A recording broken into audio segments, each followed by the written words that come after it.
ጤና ይስጥልኝ ክቡራንና ክቡራት የዩቲዩብ ቻናሌ ቤተሰቦች፣ ከቻናሌ የሰዓቱን አጫጭር መረጃ ይዤ ቀርቤያለሁ። እስከ ፍጻሜ አብራችሁን ቆዩ። አገር አቀፍ፣ አህጉር አቀፍና ዓለም አቀፍ አንኳር ዜናዎች ውስጥ ክቡራን አድማጮች መረጃ አሰናድተናል። በዚህ ሰዓት የመረጃ ጊዜ ከምታደምጧቸው መረጃዎች መካከል የተወደዳችሁ ቻናሌ ቤተሰቦች ነው ዘገባዎችን ከዚህ እንደሚከተለው ወደ እናንተ የምናደርስ ይሆናል። አድማጭ ተመልካቾቻችን ይመጥናል ያልናቸው መረጃዎች ዋና ዋና ነጥቦችን በቅድሚያ ዜናዎቻችን ሰምታችሁ ላይክ፣ ሰብስክራይብ እና ሼር ያድርጉ። እስከዛሬ ላይክ፣ ሰብስክራይብ ላደረጋችሁ እንዲሁም ለምታደርጉኝ አድማጭ ተመልካቾች ልባዊ ምስጋና ይድረሳችሁ። የእናንተ አቅም ብርታት ይሆነኛልና አመሰግናለሁ። ዛሬ ሲቢኤስ ምንጮቹን በመጥቀስ እንደዘገበው ቢያንስ ከ5 እስከ 8 የተኩስ ድምፅ ተሰምተዋል። ትራምፕ የለጠፉት የደህንነት ካሜራ ቪዲዮ አንድ ግለሰብ የደህንነት ጥበቃውን ጥሶ ሲሮጥና ጠባቂዎቹ ዞሮ ሲከተሉት ያሳያል። ቀደም ሲል በተደረገው ጋዜጣዊ መግለጫ ላይ የፖሊስ አባላት፣ ደህንነት ሰራተኞችና ተጠርጣሪው ተኩስ መለዋወጣቸውን ተገልጾ ነበር። ምን ያህል ጥይቶች እንደተኮሱ ግን አልተጠቀሰም። ምን እርምጃ ተወሰደበት? ምንስ ሆነ? አብረን የምንለው ይኖራል። አብረን እንቆይ። በዝርዝር የምታደምጧቸው መረጃ በቻናላችን ይዘናል። ሁሉንም በዝርዝር እናስደምጣለን። እስከ ፍጻሜ የቆዩ ዝርዝር መረጃውን እንዳደምጡ ግብዣዬ ነው። ሁሉንም ከኢትዮ ፍቅሩ ዜና ወደሚደርሳችሁ ዝርዝር መረጃ አለ። አብረን እንቆይ።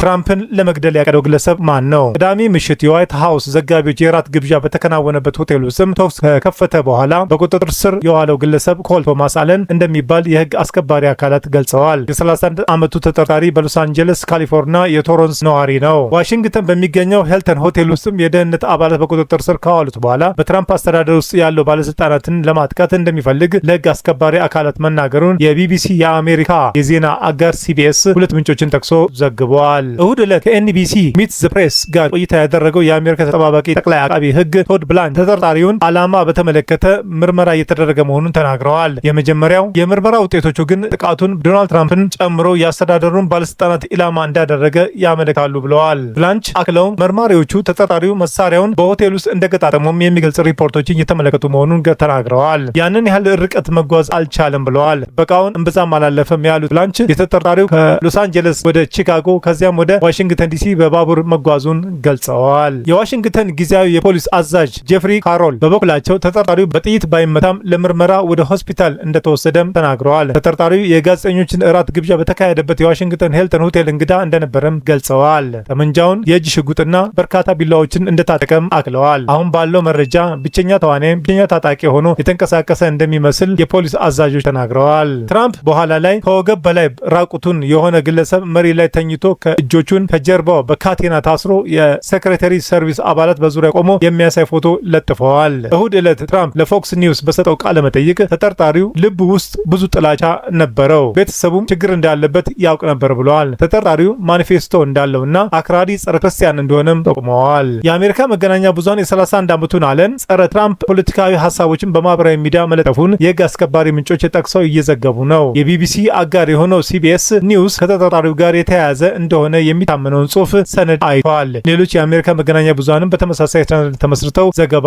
ሰርተዋል። ታጣቂው የትራምፕ አስተዳደር አባላትን ከከፍተኛ ደረጃ እስከ ዝቅተኛ ደረጃ ኢላማ ለማድረግ ማቀዱን እንዲሁም እንግዶችንና የሆቴል ሰራተኞች ኢላማ ባይሆኑም አስፈላጊ ከሆነ ወደ ባለስልጣናቱ ለመድረስ ጥቃት ሊደርስባቸው እንደሚችልም ገልጿል። ቢቢሲ ኒውስ የተባሉትን ጽሑፎች በተናጠል ባያረጋግጥም እነዚህ ጽሑፎች እንደ ማኒፌስቶ ከመገለጻቸውም በላይ ከጥቃቱ ሙከራ በኋላ ለተጠርጣሪው ቤተሰቦች አባላት ተልከዋል። በኋላ ላይ የኤፍቢአይ አባላትና የፖሊሶች ከተጠርጣሪው ጋር ግንኙነት እንዳለው በሚታመንበት የካሊፎርኒያ አዳራሽ አካባቢ ሲፈተሽ የሚያሳዩ ፎቶችም ወጥተዋል። ቢቢሲ ቬሪፋይ የተጠርጣሪውን የበይነመረብ እንቅስቃሴ ሲፈትሹ ቆይተዋል። የሎስ አንጀለስ የመራጮች ምዝገባ መዝገቦች ምንም አይነት የሚደግፈው ፓርቲ እንዳልነበረውም ያሳያሉ።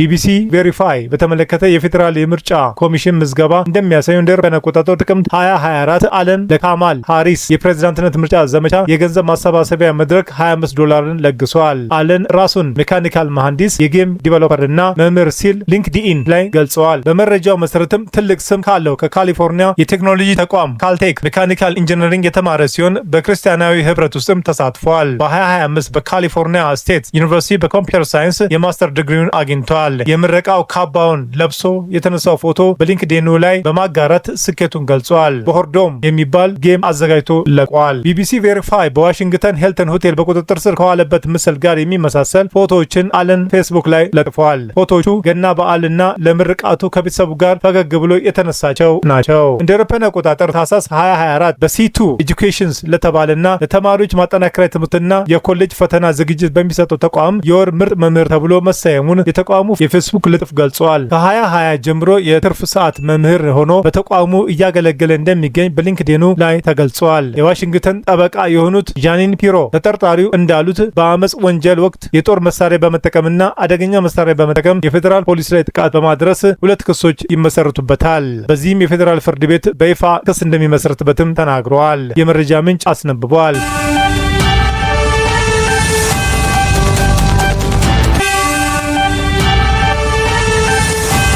ቻናሌን ስትከታተሉ ስለቆያችሁ ታላቅ አክብሮት አለን። ውድ የቻናሌ ተከታታይ ቤተሰቦች በመላው ዓለምና በአገር ቤት ላላችሁ ሁሉ በየዕለቱ ስኬት እንዲገጥማችሁ እንመኛለን። ዜናዎችን ሰምታችሁ ላይክ፣ ሰብስክራይብ እና ሼር ማድረጉ እንዳይዘነጋ፣ እንዲሁም ድጋፋችሁ አይለን። በሌላ መረጃ ተመልሰን እስክንገናኝ በያለንበት ቦታ ሰላምና ጤና ይብዛልን።